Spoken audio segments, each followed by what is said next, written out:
UP में 2047 तक कोई भी गरीब नहीं रहेगा। वित्त मंत्री, सभी को मिलेगा रोजगार, वर्ल्ड क्लास मेडिकल फैसिलिटी। योगी सरकार ने तैयार किया 2047 तक का मास्टर प्लान।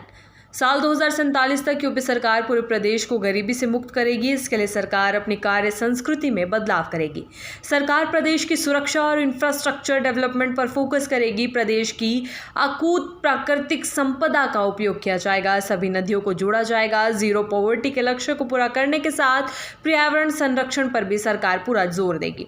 योगी सरकार की ओर से विधानमंडल के मानसून सत्र के तीसरे दिन विधानसभा और विधान परिषद में विकसित भारत, विकसित उत्तर प्रदेश, आत्मनिर्भर भारत, आत्मनिर्भर उत्तर प्रदेश विजन डॉक्यूमेंट 2047 पेश किया गया। वित्त एवं संसदीय कार्य मंत्री सुरेश खन्ना ने सीएम योगी आदित्यनाथ की मौजूदगी में विजन डॉक्यूमेंट पेश किया और कहा कि प्रदेश सरकार ने बीते 8 सालों में विकसित उत्तर प्रदेश 2047 की मजबूत नींव रखी है। शिक्षा, स्वास्थ्य, उद्योग, इंफ्रास्ट्रक्चर, सुरक्षा, निवेश, सुशासन, सामाजिक कल्याण और महिला सशक्तिकरण समेत हर क्षेत्र में नया मानक स्थापित किया गया है। 2017 में प्रदेश की जीएसडीपी 12.71 लाख करोड़ थी। प्रति व्यक्ति आय राष्ट्रीय आय से बहुत नीचे थी। निवेश के मामले में राज्य की हिस्सेदारी न्यूनतम थी। ईज ऑफ डूइंग बिजनेस में प्रदेश देश में 14वें स्थान पर था। योजनाएं बनती थी लेकिन जमीन पर उनका क्रियान्वयन नहीं होता था। लेकिन 2017 के बाद योगी सरकार ने प्रदेश की कार्य संस्कृति को बदला। पारदर्शिता, निवेश अनुकूल माहौल और आधारभूत ढांचे के विकास से 8 साल में प्रदेश की तस्वीर बदली है। अब प्रदेश की जीएसडीपी 20.78 लाख करोड़ को पार कर गई है। उन्होंने कहा कि प्रदेश सरकार ने 2047 के विकसित उत्तर प्रदेश का विजन तैयार किया है। योगी सरकार की तारीफ करना पड़ा विधायक को भारी। अखिलेश ने विधायक पूजा पाल को सपा से निकाला। पूजा पाल ने विधानसभा में किया था योगी का धन्यवाद। पूजा ने अतीक को मिट्टी में मिलाने की कही थी बात। उत्तर प्रदेश विधानसभा सत्र में सीएम योगी आदित्यनाथ और उनकी सरकार की तारीफ करना सपा की बागी विधायक पूजा पाल को महंगा पड़ गया। बागी विधायक को समाजवादी पार्टी से निष्कासित कर दिया गया है। पूजा पाल के पति राजू पाल की अतीक अहमद के गैंग ने प्रयागराज में हत्या कर दी थी। हाल ही में पूजा पाल ने विधानसभा सत्र के बीच योगी आदित्यनाथ को न्याय दिलाने और अतीक अहमद समेत गैंग को मिट्टी में मिलाने के लिए धन्यवाद कहा था। सपा मुखिया अखिलेश यादव की ओर से जारी पत्र में लिखा गया कि आपको सचेत करने के बाद भी पार्टी विरोधी गतिविधियां बंद नहीं की गई, जिससे पार्टी को भारी नुकसान हुआ। आपको समाजवादी पार्टी एवं सभी पदों से तत्काल प्रभाव से निष्कासित किया जाता है। बता दें, सपा विधायक पूजा पाल ने विधानसभा सत्र के दौरान मुख्यमंत्री योगी आदित्यनाथ की खुलकर तारीफ की थी, जिसके बाद से तमाम तरह की चर्चाएं चलने लगी थी। विजन डॉक्यूमेंट 2047 पर हुई 24 घंटे की मैराथन चर्चा के दौरान पूजा पाल ने कहा, मैंने अपना पति खोया है। सब जानते हैं मेरे पति की हत्या कैसे हुई और किसने की। पूजा पाल ने सदन में कहा, मैं मुख्यमंत्री को धन्यवाद करती हूं जिन्होंने मुझे न्याय दिलवाया और मेरी बात तक सुनी जब किसी ने नहीं सुनी। मुख्यमंत्री ने प्रयागराज में मुझ जैसी कई महिलाओं को न्याय दिलवाया और अपराधियों को दंड दिया। मुख्यमंत्री ने जीरो टॉलरेंस जैसी नीतियां लाकर अतीक अहमद जैसे अपराधियों को मिट्टी में मिलाया है। आज पूरा प्रदेश मुख्यमंत्री की ओर विश्वास से देखता है। प्रेमानंद महाराज से अपने पति संग मिलने पहुंची शिल्पा शेट्टी। प्रेमानंद महाराज से राज कुंद्रा बोले, मेरी किडनी ले लीजिए। शिल्पा शेट्टी का प्रेमानंद से सवाल, राधा नाम जप कैसे करूं। प्रेमानंद महाराज ने शिल्पा शेट्टी और राज कुंद्रा को दिया जवाब।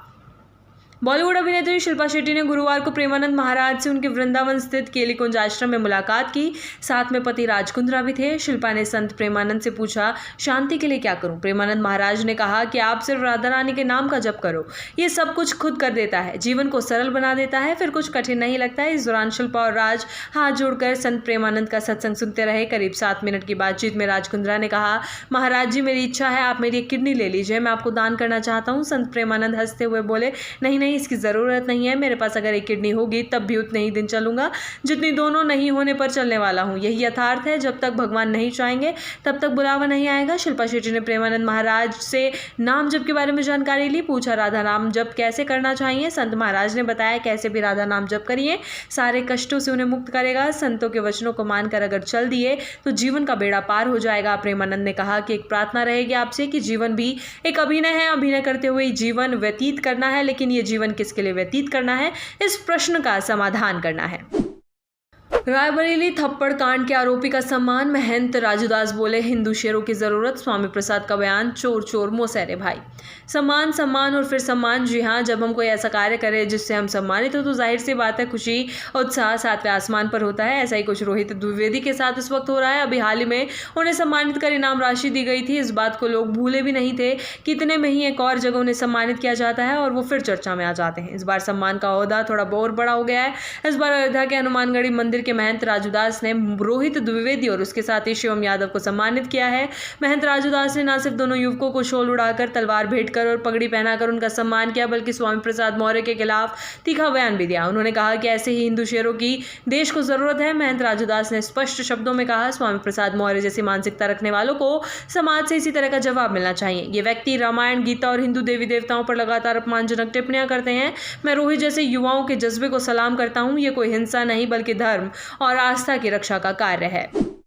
सोनप्रयाग श्रद्धालु पर पुलिस का लाठीचार्ज के वायरल वीडियो से मचा बवाल। चारधाम यात्रा की तैयारियों पर उठे सवाल। उत्तराखंड के रुद्रप्रयाग जिले के सोनप्रयाग से एक चौंकाने वाला वीडियो सामने आया है, जिसमें केदारनाथ धाम के दर्शन के लिए पहुंचे श्रद्धालु पर पुलिस के लाठीचार्ज की घटना से राज्य भर में हलचल मचा दी है। ये वीडियो सोशल मीडिया पर तेजी से वायरल हो रहा है और इसने राज्य सरकार की व्यवस्थाओं पर गंभीर सवाल खड़े कर दिए हैं। घटना की शुरुआत उस वक्त हुई जब भारी संख्या में श्रद्धालु सोनप्रयाग पहुंच गए और वहां बनाए गए बैरिकेड्स को पार करने की कोशिश करने लगे। पुलिस ने जब उन्हें रोकने का प्रयास किया तो स्थिति तनावपूर्ण हो गई। श्रद्धालु और पुलिस के बीच बहस शुरू हो गई, जो जल्द ही धक्का मुक्की में बदल गई। देखते ही देखते भीड़ बेकाबू हो गई और कई श्रद्धालु बैरिकेड तोड़कर धाम की ओर बढ़ने लगे। भीड़ को काबू में करने के लिए पुलिस को हल्का बल प्रयोग करना पड़ा, जिसके तहत लाठियों का इस्तेमाल किया गया। इस घटना के बाद राज्य की राजधानी देहरादून से लेकर दिल्ली तक राजनीतिक गलियारों में बहस छिड़ गई है। विपक्षी दलों ने राज्य सरकार पर तीखा हमला बोला है और पूछा है, आखिर किस परिस्थिति में श्रद्धालु पर लाठीचार्ज जैसा कठोर कदम उठाया गया। कांग्रेस सहित अन्य विपक्षी दलों ने कहा कि श्रद्धालु कोई अपराधी नहीं है जिन्हें इस तरह रोका जाए या बल प्रयोग किया जाए। ये चारधाम यात्रा की असफल तैयारियों का एक और उदाहरण है। इसी तरह के अपडेट्स के लिए बने रहें चैनल फॉर यूपी के साथ और वीडियो को लाइक, शेयर और चैनल को सब्सक्राइब करना बिल्कुल ना भूलें।